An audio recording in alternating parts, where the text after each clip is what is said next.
Assalamualaikum. Hari ini materi kita adalah tentang exposure atau pencahayaan.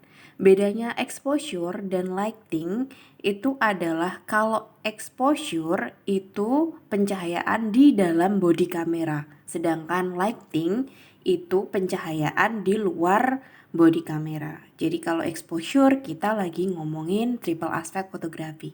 Ada shutter speed, ada ISO, dan ada aperture. Kalau kita lagi ngomongin lighting, itu artinya pencahayaan di luar tubuh kamera, berarti kita lagi ngomongin siang, kita ngomongin malam, kita ngomongin keadaan pencahayaan yang ada di luar ruangan maupun dalam ruangan yang mempengaruhi hasil foto kita. Oke, pertama-tama kita ngedefinisiin dulu ya, apa itu gelap dan terang. Kita bisa dengan mudah mengatakan, oh sekarang ini lagi gelap atau sekarang ini lagi terang karena kita bisa ngelihat. Jadi dari mata kita bisa tahu bahwa kalau lagi semuanya hitam-hitam nggak kelihatan apa-apa, lagi mati lampu itu artinya lagi gelap. Tapi kalau kita bisa melihat apapun, kita bisa melihat detail, kita bisa melihat tekstur, kita bisa melihat sekeliling kita, itu artinya lagi terang. Terang pun ada bermacam-macam, ada yang terang banget sampai terik kayak jam 12 siang atau yang remang-remang seperti kamar kos ini. Kalau misalnya kita asosiasikan gelap sama terang itu ke dalam warna, maka warna hitam itu adalah warna yang gelap, sehingga warna-warna yang berhubungan dengan hitam dan abu-abu itu adalah termasuk warna-warna yang gelap. Sedangkan warna yang terang itu direpresentasikan oleh warna putih. Sehingga warna-warna yang berorientasikan putih, campurannya putih kayak warna-warna pastel itu dianggap sebagai warna yang terang. Dari pengantar tersebut bisa kita definisikan bahwa gelap dan terang itu adalah tentang keberadaan cahaya. Gelap berarti cahaya tersebut kurang atau sedikit, dan terang berarti cahaya itu banyak atau cukup. Kalau kita lagi ngomongin gelap dan terang dalam fotografi, terutama exposure, apa yang terjadi dalam badan kamera, maka kita akan ngebahas 3 hal ini. Yang pertama adalah exposure, yang kedua adalah light matter, dan yang ketiga adalah exposure value atau EV. Jadi si exposure itu adalah istilah dalam fotografi yang mengacu kepada banyaknya cahaya yang jatuh ke medium, baik itu film atau sensor kamera, yang akan mempengaruhi seberapa terang dan gelapnya foto yang dihasilkan oleh kamera kita. Jadi si exposure itu adalah settingan di dalam kamera kita untuk menangkap gelap atau terang, sehingga gambar yang kita hasilkan itu bisa pas. Untuk membantu fotografer mendapatkan pengaturan yang tepat, karena kita kan harus ngitung yang triple aspect fotografi ya, kita harus ngitung ISO-nya berapa, shutter speed-nya berapa, aperture-nya berapa. Kita butuh bantuan nih. Nah, zaman dulu ketika kamera belum DSLR, belum kayak secanggih sekarang, itu ada alat yang dinamakan light meter. Jadi light meter ini berfungsi untuk menangkap dan mengukur intensitas cahaya yang masuk ke kamera sehingga didapatlah exposure value. Alatnya seperti ini, kayak termogan gitu. Ketika termogan itu ditembakkan ke dahi kita atau ke tangan, kan bisa kelihatan suhu kita 36 derajat itu adalah suhu normal.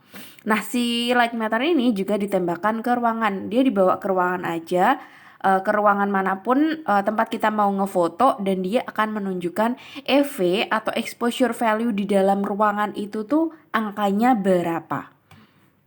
Nah, si exposure value ini tuh ibarat sentimeternya cahaya. Kalau misalnya di penggaris kan ada sentimeter dan meter untuk ngukur jarak. Kemudian ada liter untuk ngukur volume.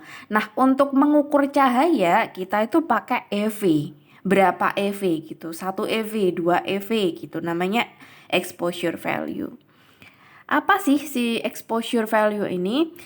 Dalam memahami exposure value, kita bisa menarik ilustrasi. Contohnya adalah dua buah ruangan.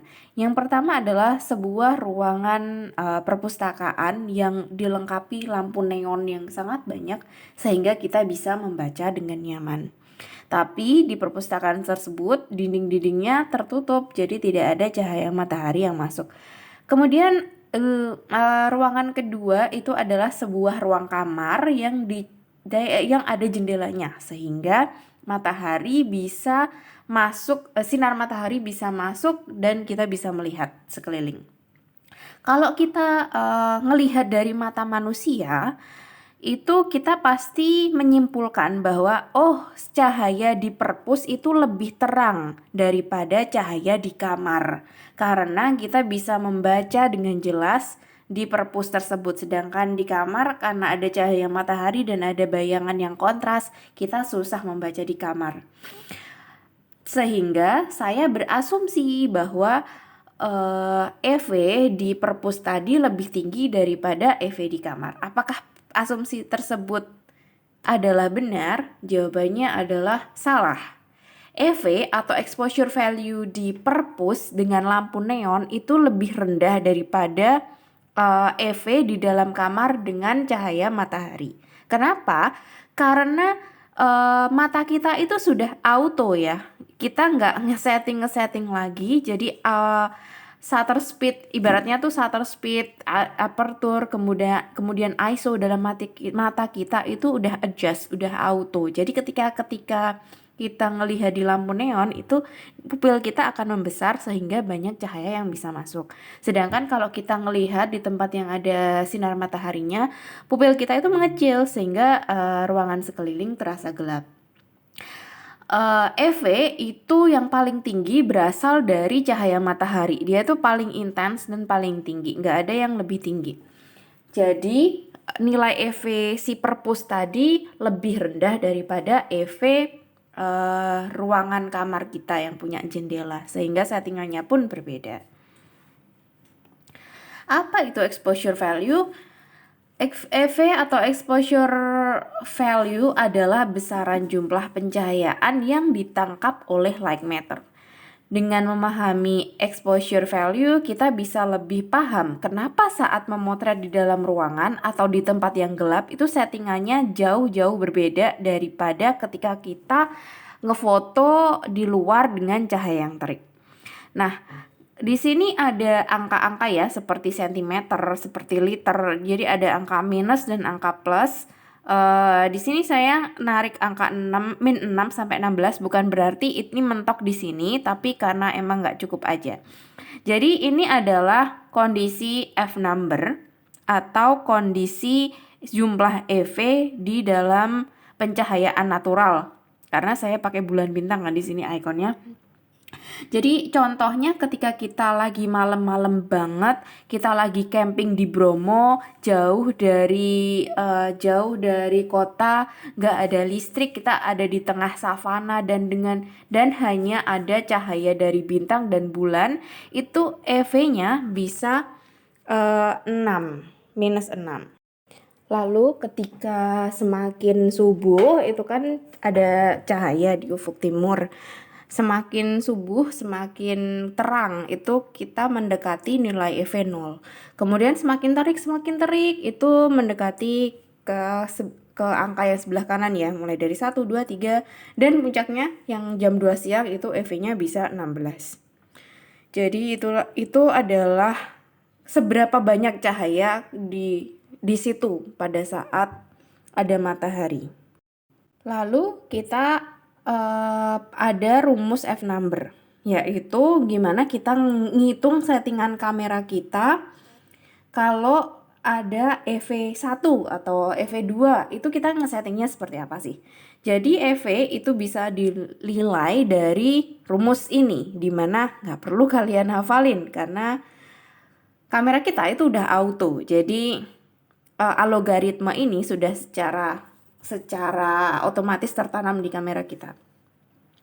Jadi kalau misalnya dijabarin tuh rumus yang tadi itu adalah ini. Ada F number dan ada EV. EV ini kan menggambarkan kondisi pencahayaan ya. Kayak misalnya -6 itu berarti nggak ada cahaya banget.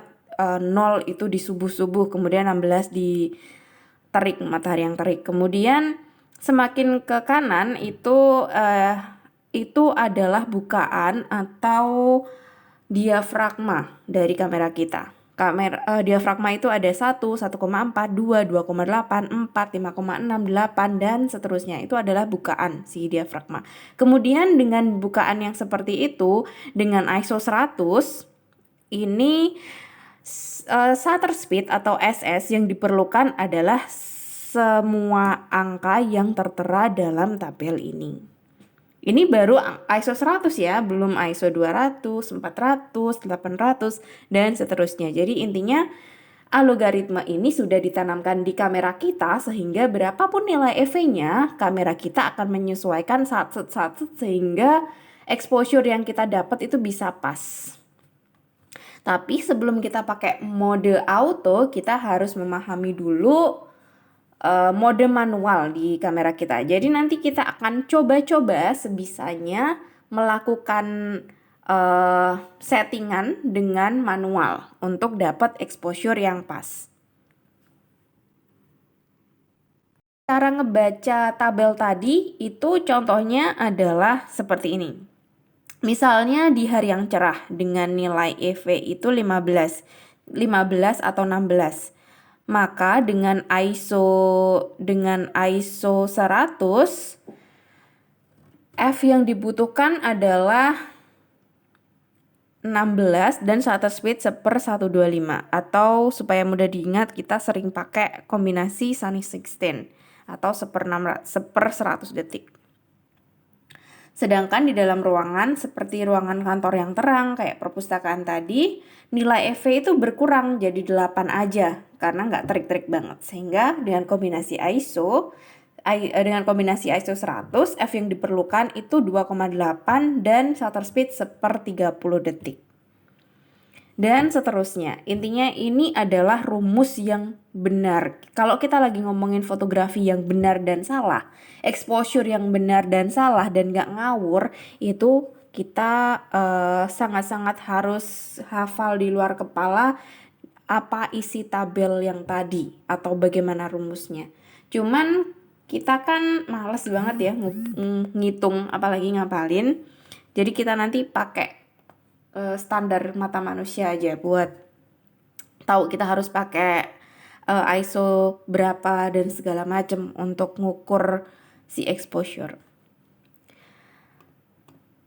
Jadi kesimpulannya adalah kita malas mikir, kita malas ngapalin, jadi kita nanti manualnya bisa ngelihat terang atau gelap aja.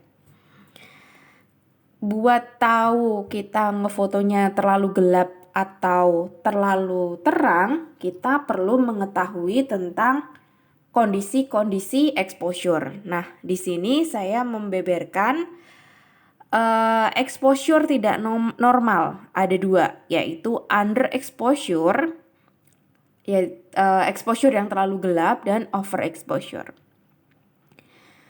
Tingkat exposure itu kan ngaruh banget ya di seluruh foto secara keseluruhan. Selain itu, respon tiap benda pada sebuah karya foto itu akan berbeda. Kayak misalnya, ketika kalian ngefoto benda yang berwarna putih, dia akan otomatis terlihat paling terang di foto tersebut. Dan benda-benda lainnya itu terlihat lebih redup. Kayak misalnya kalau kalian lagi selfie dan kalian pakai jilbab warna putih, otomatis muka kalian itu akan direduce, akan lebih gelap daripada aslinya. Itu settingan auto dari kamera kalian. Beda lagi dengan kalau kalian pakai jilbab warna hitam, muka kalian itu akan auto bright atau auto terang karena kamera akan narik titik paling hitam dan di situ akan diterangkan agar warna hitam tersebut terlihat detailnya. Jadi muka kita auto terlihat cerah. Ada 2 jenis exposure tidak normal, yaitu overexposure dan underexposure. Overexposure adalah keadaan foto di mana exposure diambil lebih lama dari yang diinstruksikan oleh light matter atau subjek yang ditangkap lebih terang dari sebenarnya, sehingga didapatlah hasil foto yang terlalu terang. Sementara underexposure adalah keadaannya sebaliknya, di mana hasil foto itu lebih gelap daripada yang kita lihat. Jadi fotonya itu gelap semua atau sebagian gelap. Secara keseluruhan, exposure dipengaruhi oleh 7 hal, yaitu yang pertama jenis dan intensitas sumber cahaya. Yang kedua, jenis dan intensitas sumber cahaya itu maksudnya kalau kalian ngefoto pakai cahaya lilin sama cahaya matahari beda kan? Nah, itu artinya intensitas cahaya beda. Itu ngaruh di exposure. Yang kedua, respon benda terhadap cahaya. Benda glossy dan benda-benda matte itu punya karakteristik yang beda juga. Kalau warna matte dia cenderung menyerap cahaya sehingga dia menghasilkan exposure yang lebih gelap meskipun settingannya sama. Kemudian jarak kamera dengan benda itu ngaruh. Kalau kalian deket banget ngefotonya akan kelihatan lebih terang daripada ketika kalian ngambil jarak ke belakang.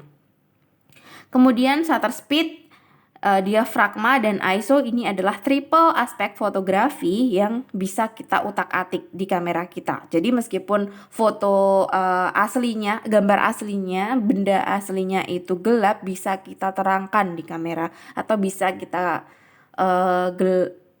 gelapkan. Kemudian penggunaan filter-filter tertentu. Yang ini tuh nggak terlalu krusial ya, yang nomor 7 kayak filter Instagram itu kan bisa bikin muka-muka lebih auto glowing gitu meskipun nggak pakai makeup dan segala macam. Kan tadi saya ngomong ya bahwa kita males ngapalin rumus apalagi ngapalin tabel. Sehingga untuk tahu suatu foto itu underexposure atau overexposure kita bisa melihat saja dengan mata. Di sini ada 3 kondisi dan 3 kondisi exposure yang berbeda. Yang tengah tentu saja exposure yang benar, di mana semua detail itu terlihat.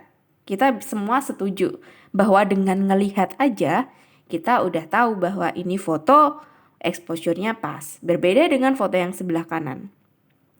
Sebelah kanan ini kita kategorikan foto yang overexposure atau terlalu terang. Bisa kita lihat bahwa warna putih itu terlalu dominan sehingga dia menghilangkan detail-detail bagian-bagian yang seharusnya ada. Yang warna putih dominan ini kita namakan sebagai overexposure. Sedangkan foto underexposure part yang paling kiri, warna hitam itu terlalu dominan sehingga menghilangkan detail foto.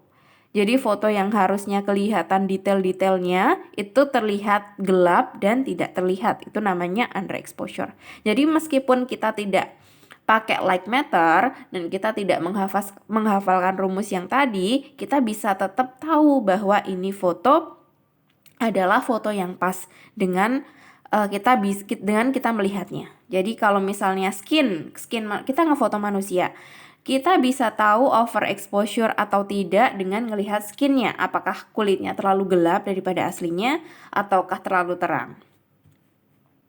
Contohnya adalah foto yang ini juga ya. Jadi foto yang gelap, yang underexposure itu warna hitamnya selalu ngambil alih detail sehingga banyak hal yang nggak terlihat. Sedangkan overexposure itu warna putihnya yang dominan dan ngilangin detail. Meski sebenarnya tak ada ukuran yang benar atau salah dalam penentuan exposure, seluruhnya tergantung pada tingkat empasis dan hasil foto yang diinginkan oleh fotografer. Tingkat empasis itu maksudnya di mana kalian meletakkan fokus. Kalau kita lagi ngefoto pakai smartphone, kita bisa bidik di part mana, kita bisa nitikin di sebelah mana. Kalau kita titikin di daerah yang gelap, otomatis semua akan ngangkat. Tapi kalau kita titikin di daerah yang paling terang, otomatis semuanya akan semakin meredup. Jadi tergantung mana empasis dalam foto itu. Terus kita udah ngomongin exposure value ya. Kita ngomongin juga tentang exposure compensation. Si exposure compensation ini adalah fitur pada kamera untuk mengubah hasil perhitungan exposure dengan menurunkan atau menaikkan exposure meter. Fitur ini bisa disimbolkan dengan EV plus atau minus. Jadi kalau di DSLR atau mirrorless itu ada peluntirannya, ada tombolnya. Jadi kalau misalnya kurang terang itu tinggal dipencet aja di plus plus plus plus gitu. Atau kurang terlalu terang gitu bisa di minus minus si EV-nya ini. Ini adalah shortcutnya dalam kamera. Ini sangat-sangat berfungsi kalau kita lagi ngebidik foto dan hasilnya itu harus cepat. Kayak misalnya ketika kita lagi di F1, kita lihat balapan. Kan nggak lucu ya, misalnya ada mobil datang, terus ternyata terlalu gelap, terus kita harus ngesetting ISO-nya, kita ngesetting shutter speed-nya. Itu kurang cak-cak gitu. Nah, dengan exposure compensation ini kita bisa melakukannya dengan cepat gitu. Meskipun si objek mendekat dan ternyata terlalu terang, kita bisa langsung menggelapkan foto di kamera kita. Karena ada hal-hal yang tidak bisa diedit. Kalau hasil foto itu sudah terlanjur diambil dalam kondisi overexposure, warna putih itu dominan dan menghilangkan detail. Jadi meskipun kalian gelapin itu foto, detail itu nggak akan muncul. Kalau kita amati gejala-gejala overexposure ini sangat-sangat bisa diamati dari penggunaan filter-filter Instagram yang kalau muka itu tuh semua pori terlihat hilang, semua detail wajah itu terlihat hilang. Jadi itu overexposure dan itu yang dinamakan kaum hawa sebagai standar beauty. Nah, ini tombol si EV tadi ya yang plus minus. Jadi tinggal ditambahin aja, dipencet-pencet. Itu dipencet sambil di-scroll itu bisa naikin atau ngurangin exposure. Dan di sini ada tombol exposure-nya pas apa enggak. Ini ada meterannya. Kalau ada di tengah berarti exposure-nya sudah pas. Tapi kalau terlalu ke kiri di angka minus itu underexposure. Kalau terlalu ke kanan itu overexposure. Jadi kita biasanya kalau disuruh kamera tengah, ya udah kita tengahin. Tapi kan the man behind the camera, secanggih apapun kameranya, tapi kita yang menentukan. Karena meskipun kamera secanggih apapun, autofokusnya pakai algoritma yang secanggih apapun, kita yang menentukan karena di situ ada budaya-budaya, ada sesuatu yang tak kasat mata yang nggak bisa ditangkap oleh kamera. Contohnya adalah foto ini. Menurut exposure value, menurut fotografi benar dan salah, foto sebelah kiri adalah foto yang benar. Karena dengan EV sekian, dia harus pakai ISO sekian dan pakai shutter speed sekian. Sehingga didapatlah hasil foto yang seperti ini. Tapi menurut standar beauty kita, di mana perempuan cantik itu adalah yang cerah matanya, cerah kulitnya, si fotografer harus dengan sengaja menaikkan exposure agar sesuai dengan standar realita masyarakat. Jadi the man behind the camera, kita yang menentukan exposure yang benar dan salahnya. Meskipun ada fotografi benar dan salah ya, intinya yang sudah dialgoritmakan tadi kan scientific, tapi artnya itu kita yang pegang, soulnya itu kita yang pegang. Nilai artistiknya kita yang pegang. Contohnya juga foto yang ini, dimana kalau kita membidik dengan mode auto exposure, foto yang sebelah kiri itu adalah yang benar. Tapi di sini kan objek fotonya ini adalah besi, karat, mesin dan segala macam yang diasosiasikan dengan maskulinitas. Sehingga kalau kita turunin exposure value-nya atau membuat foto terlihat lebih gelap, dia akan lebih punya soul, dia akan terlihat misterius, dia akan terlihat lebih wow gitu. Jadi si fotografer dengan sengaja menurunkan exposure-nya. Tadi kan sudah saya singgung bahwa secara keseluruhan exposure di fotografi di kamera kita itu dipengaruhi oleh 3 komponen utama. Dan 3 hal ini tidak boleh kalian lupakan, yaitu ada diafragma, ISO, dan shutter speed. mendapatkan exposure itu tuh ibaratnya kalian lagi ngumpulin air hujan di dalam ember. Meskipun hujannya deres atau gerimis, itu triple aspek fotografi itu tuh ibaratnya kayak kalian lagi nampung air hujan di dalam ember. Kalian kan nggak bisa mengendalikan hujan ya, bisa aja dia gerimis, bisa aja dia badai dan deres banget, tapi kalian bisa pegang kendali atas beberapa hal. Contohnya, lebar penampang ember. Kalian bisa nangkep air hujan pakai gelas, kalian bisa nangkep pakai sendok, atau pakai ember air. Jadi, seberapa banyak itu kita yang kontrol. Kemudian kita juga bisa mengontrol durasinya. Kita mau taruh dia semalaman atau beberapa detik aja. Kemudian yang ketiga, berapa banyak air hujan yang ingin kita kumpulkan. Misalnya seember berarti bisa kita pakai siram-siram. Satu bak gede bisa kita pakai mandi. Kalau sesendok ya nggak tahu, mungkin buat nyiramin kaktus kali. Jadi kita perlu memastikan bahwa air yang ditampung itu tidak terlalu sedikit atau terlalu banyak. Kita harus benar-benar mastiin si air itu pas. Jadi nggak boleh terlalu beluber, karena kalau kita bawa kemana-mana dia akan kicrik dan di mana-mana basah. Sehingga kalau kita ilustrasikan dari ember tersebut, apertur itu adalah lebar penampang ember. Lebarnya, gedenya ember, mau sendok atau ember. Kemudian waktu itu adalah shutter speed, seberapa lama kita ngambilnya, semalaman atau beberapa detik. Kemudian kuantitas air yang nggak bisa kita prediksi, yang kuantitas air yang kita inginkan tadi itu adalah ISO.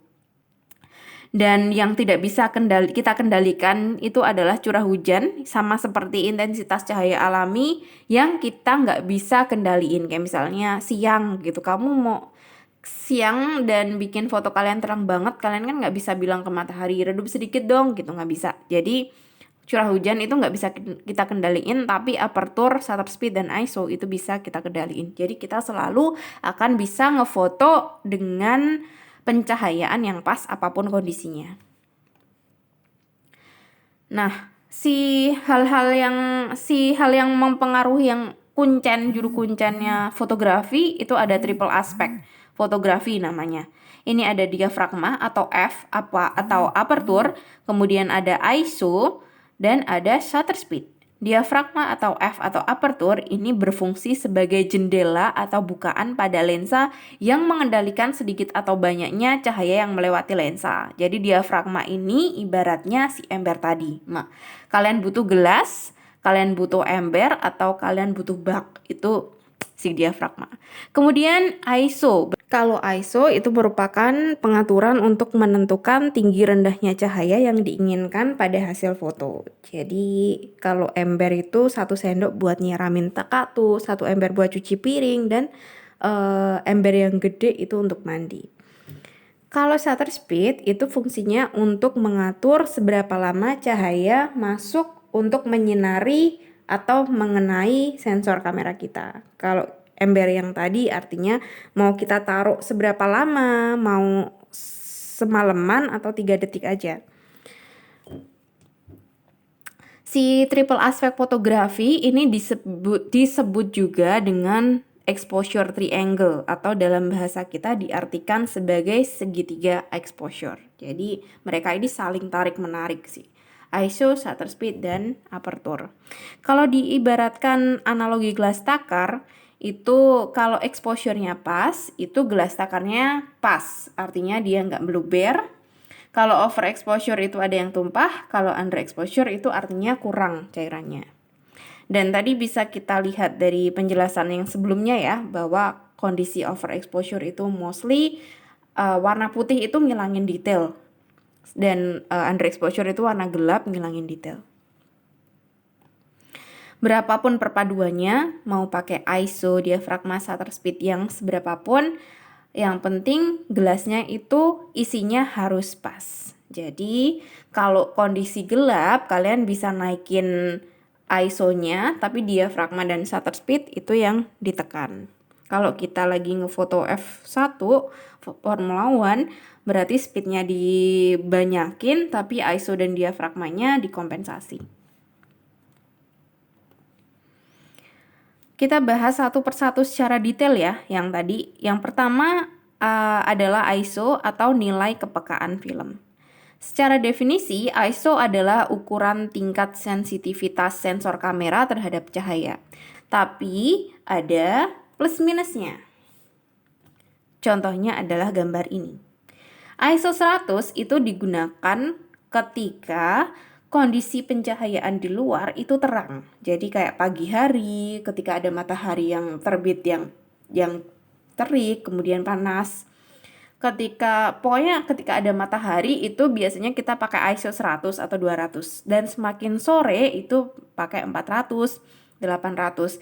Kalau semakin maghrib itu pakai 1600, kalau malam banget itu kita pakai 3200, 6400 dan seterusnya, tergantung seberapa gelap foto kita. Semakin gelap kita akan pakai ISO yang semakin tinggi, tapi konsekuensinya adalah akan semakin noise.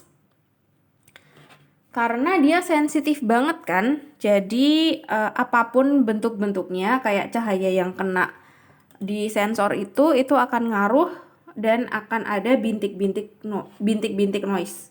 Bintik-bintik noise itu bintik-bintik yang tidak kita inginkan. Jadi kenapa ISO perlu dinaikkan? ISO perlu dinaikkan dalam kondisi seperti ini. Pertama, kondisi minim cahaya.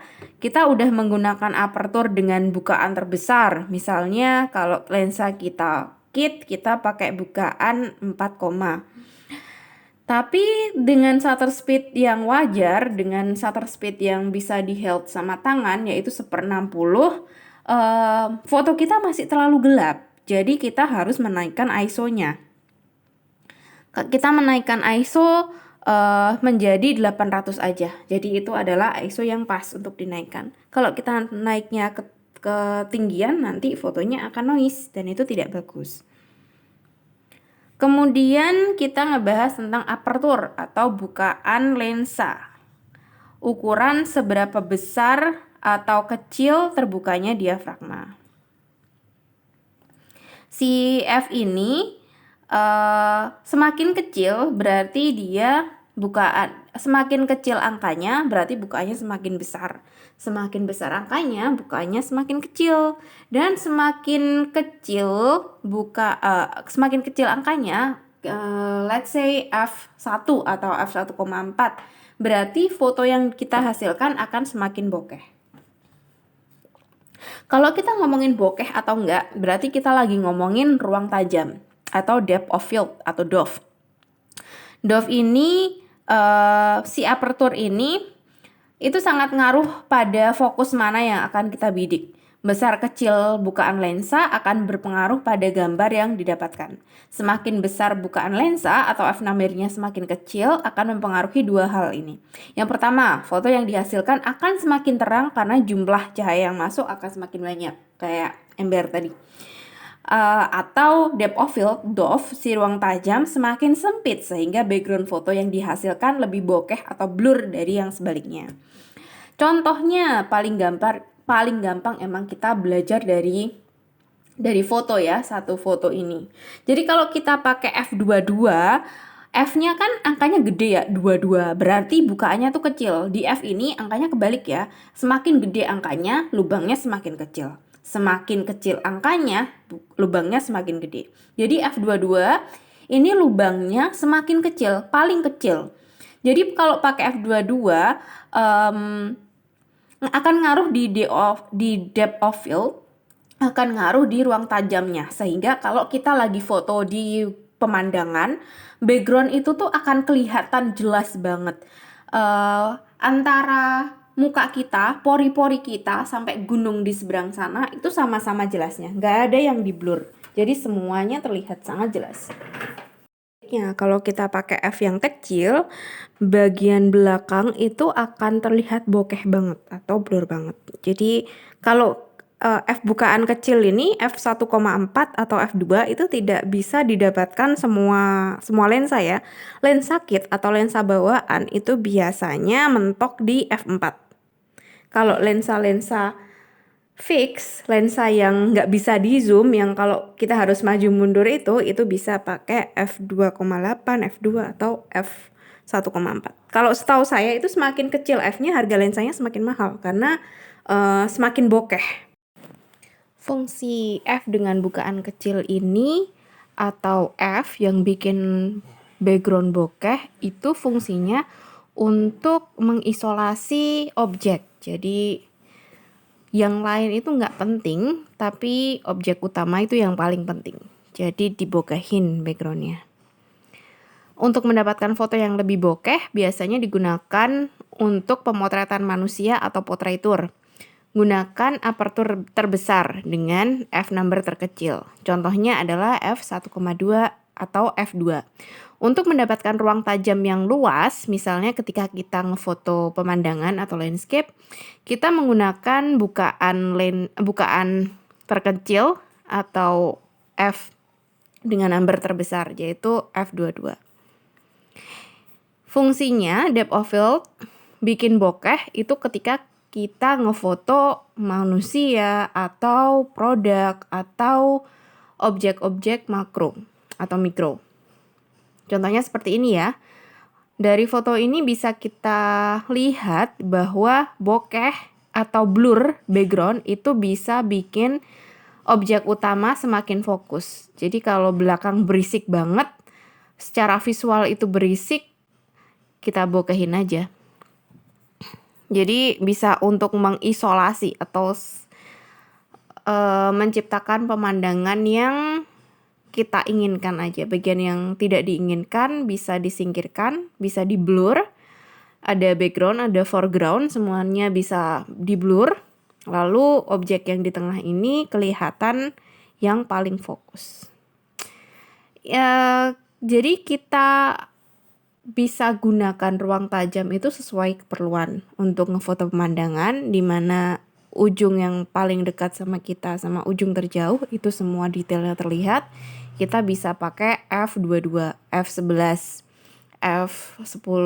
Tapi kalau misalnya kita mau mengisolasi subjek dengan menampilkan background yang bokeh, kita bisa pakai f1,4, f2 dan seterusnya.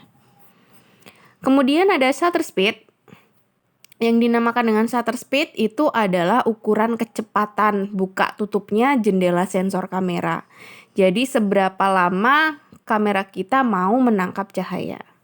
Dan shutter speed ini dinyatakan dengan seper sekian detik ya. Jadi semakin cepat itu berarti angkanya semakin kecil. Kayak misalnya 1/25 detik itu lebih lambat 5 kali dibandingkan 1/125 detik. Jadi kalau 1/1000 detik itu berarti cepat banget ya. Kalau setengah detik itu ya lumayan lama, jadi kayak klep gitu. Kalau yang 1/1000 itu cepet banget gitu. Pada dasarnya kecepatan shutter speed itu dilakukan secara mekanis dengan membuka tutup cermin dan jendela shutter yang terdapat di depan sensor. Sementara di mirrorless itu kecepatan shutter dilakukan secara elektrik hingga bisa menghasilkan kecepatan yang super tinggi, kayak misalnya 1/8000 second hingga 1/16000 second. Contohnya shutter speed di gambar itu adalah seperti ini.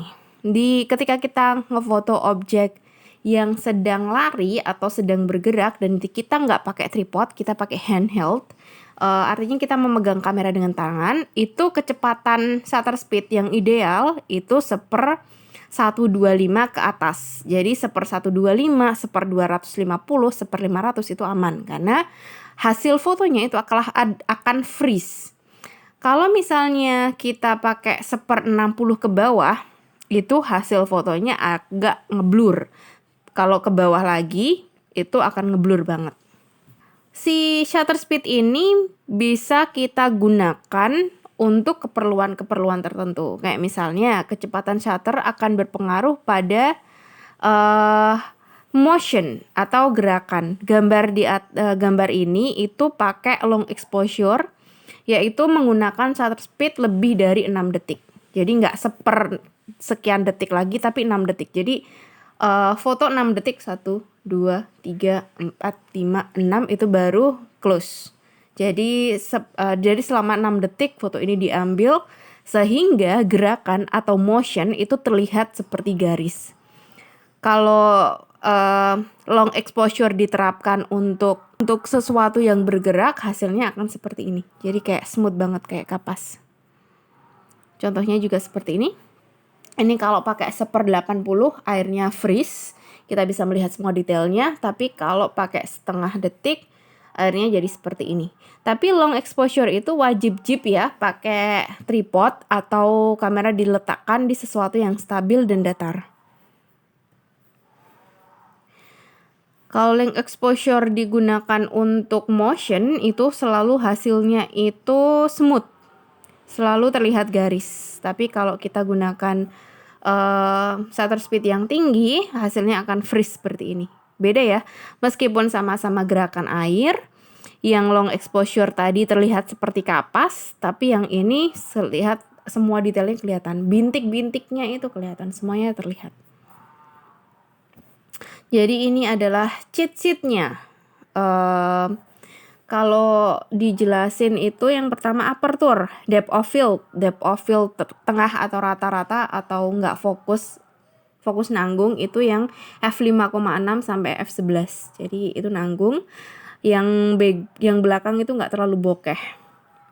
Tapi kalau semakin ke kanan semakin deep, semakin kiri semakin bokeh. Dan semakin tinggi angkanya, itu bukaannya semakin kecil. Di sini benar-benar jelas ya si cheat sheet-nya ini. Dari gambar, dari iconnya bisa kita lihat. Kemudian shutter speed yang tengah-tengah ini handheld itu artinya kamu bisa pakai tangan 1/60, 1/100, 1/125 itu bisa kalian pakai tangan, dan ke atas itu bisa banget pakai tangan. Tapi kalau 1/30 ke bawah itu tremor, apalagi yang tremor ya, itu tidak dianjurkan untuk memegang pakai tangan, harus pakai tripod. Kemudian ISO, semakin tinggi ISO semakin sensitif si sensor tersebut sama cahaya. Ya, lama banget ternyata. Saya lanjut aja. Tugas 1 itu kita bikin 5 karya fotografi dengan tema industrial design atau proyek mangkrak. Jadi apapun yang terlihat rustic, terlihat terbengkalai, tolong kalian foto atau cari sudut-sudut estetiknya. Kita lagi belajar tentang manual exposure. Jadi sebaiknya kalian tidak memakai auto, tidak memakai mode auto. Kalian bisa pakai kamera. Ini ada yang lebih ringan daripada Lightroom, ada kamera f/5. Kalau kalian mau pakai DSLR atau mirrorless itu boleh banget. 5 foto dengan settingan manual. Sampai jumpa minggu depan.